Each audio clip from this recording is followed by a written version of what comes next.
Hello மெரிஷல்ல குட்டீஸ், welcome back to our channel கீர்ஸ் லைஃப் ஹப். இன்றைக்கி நம்ம ஒரு பொரியல் வெரைட்டி தாங்க பார்க்க போகிறோம். கல்லிய வரக்கா அப்படின்னு சொல்லிட்டு கேள்விப்பட்டிருக்கீங்களா? அது வந்துட்டு உடம்புக்கு ரொம்ப ரொம்ப நல்லது. ஸோ இன்றைக்கி அந்த பொரியல் தான் ட்ரை பண்ணியிருந்தோம். ரொம்ப ரொம்ப சூப்பராக வந்திருந்தது. ஸோ வீடியோ ஸ்டார்டிங்கில் கொஞ்சம் மிஸ் ஆகிடுச்சு, அதை மட்டும் கொஞ்சம் பொறுத்துக்கோங்க. ஸோ ஸ்டார்டிங்கில் எப்பயும் போல தான் தாளிப்பு. எண்ணெய் கொஞ்சம் ஊற்றிட்டு கடுகு, கடலைப்பருப்பு, உளுந்தப்பருப்பு எல்லாம் போட்டு தாளிப்புக்காக ஆட் பண்ணிவிட்டு நல்லா பொரிஞ்சதுக்கப்புறமா வந்து பெரிய வெங்காயம் நேரமாக கட் பண்ணது இருக்குங்க. ஒரு வெங்காயம் எனக்கு ஆட் பண்ணியிருக்கேன். ஸோ அதை ஆட் பண்ணிவிட்டு நல்லா வந்துட்டு கலந்து விட்டுக்கலாங்க. தாளிப்பு வந்து மேக்ஸிமம் வந்துட்டு ரொம்ப கறி வச்சுருந்தது நல்லா இருக்காது. அதனால் மிதமாக இருக்கிறது ரோஸ்ட் ஆன அப்புறமா வெங்காயத்தை வந்து ஆட் பண்ணிக்கோங்க. அதனால் நல்லா கலந்து வச்சுங்க. வெங்காயம் வந்துட்டு கொஞ்சமாக கலர் மாறும், ரொம்பலாம் வதங்கிறது கிடையாது. ஸோ இதனாலே போதும். அது லைட்டாக வணங்கினதுக்கப்புறமா கருவேப்பிலை வந்து ஒரு பக்கம் நான் ஆட் பண்ணிக்கிட்டேன். கொஞ்சமாக வீட்டிலேயே இருக்கும். அடுத்ததாக வந்து பார்த்தோன்னா தக்காளி, ஒரு பெரிய தக்காளி வந்து ஆட் பண்ணிக்கிட்டாங்க. ஸோ இது ரெண்டையுமே வந்துட்டு நல்லா கலந்து விட்டுக்கலாம். தக்காளி நல்லா வதங்கணும் அப்படின்றதுக்காக கல்லுப்பு வந்துட்டு ஒரு சின்ன ஸ்பூன் ஒரு ஸ்பூன் வந்து ஆட் பண்ணிக்கோங்க. உப்பு எப்படியுமே வந்துட்டு கொஞ்சம் பார்த்துட்டே ஆட் பண்ணிக்கோங்க. அதிகமாக ஆட் பண்ணால் எந்த பொருளுமே சாப்பிட முடியாது இல்லைங்களா? அதனால் நீங்கள் வந்து கம்மியாக ஆட் பண்ணிக்கோங்க. இதுதாங்க வந்துட்டு கல்லிய வரக்கா அப்படின்னு சொல்கிறது. ஸோ ரொம்பவுமே வந்துட்டு நல்லாயிருக்கும் சாப்பிட்றதுக்கு, ஹெல்தி. ஸோ அதனால் கிடைச்சிது அப்படின்னா கண்டிப்பாக வந்துட்டு ட்ரை பண்ணுங்கள். இப்போ நம்ம வந்துட்டு அவரைக்காயை வந்து நம்ம ஆட் பண்ணிக்கலாம். இது வந்து எப்படி இருக்குன்னா, நான் வந்து கம்பெனியில் கொடுத்துருக்கேன். காய் வந்து அந்த மாதிரி தான் இருக்கும். நீங்கள் பர்ச்சேஸ் பண்ணுறதுனா கண்டிப்பாக வந்துட்டு அதை பார்த்து பர்ச்சேஸ் பண்ணிக்கோங்க. இப்போ வந்து இது நான் கொஞ்சம் பெருசாக கட் பண்ணியிருக்கேன். பொரியலுக்கு நீங்கள் இன்னும் வந்து சின்னதாக கட் பண்ணாலும் ரொம்ப டேஸ்ட்டாக தான் இருக்கும். கொஞ்சமாக மஞ்சத்தூள், கொஞ்சமாக வந்துட்டு மல்லித்தூள். மஞ்சத்தூள் ஒரு 1/4 ஸ்பூன், மல்லித்தூள் ஒரு 1/2 ஸ்பூன். அதுக்கப்புறமா நான் குழம்பு மிளகாய்த்தூள் வந்து நான் வீட்டிலேயே அரைச்சி வச்சுருக்கேன். ஸோ அது போட்டாலும் டேஸ்ட்டாக இருக்கும் அப்படின்றதுனால அது ஒரு 1/2 ஸ்பூன் வந்து நான் ஆட் பண்ணிக்கிட்டேன்.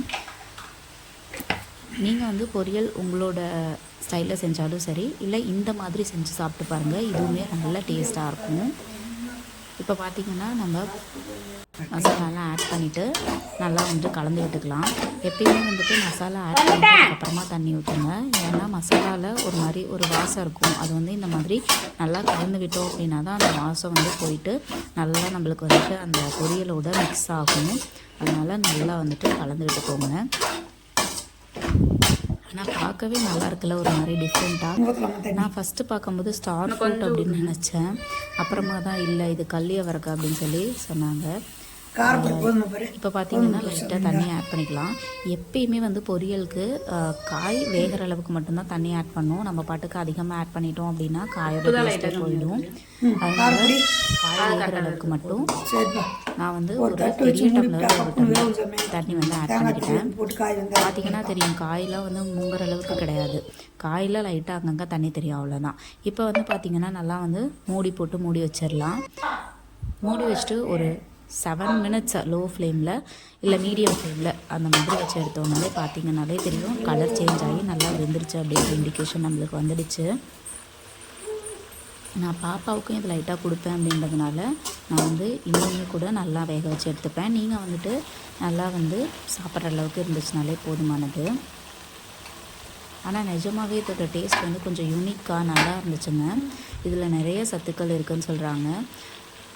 இப்போ வந்து பார்த்திங்கன்னா கடைசியாக எப்பயும் போல் நம்ம தேங்காய் துருவல் வந்துட்டு ஆட் பண்ணி மிக்ஸ் பண்ணி இறக்கிக்கலாம்.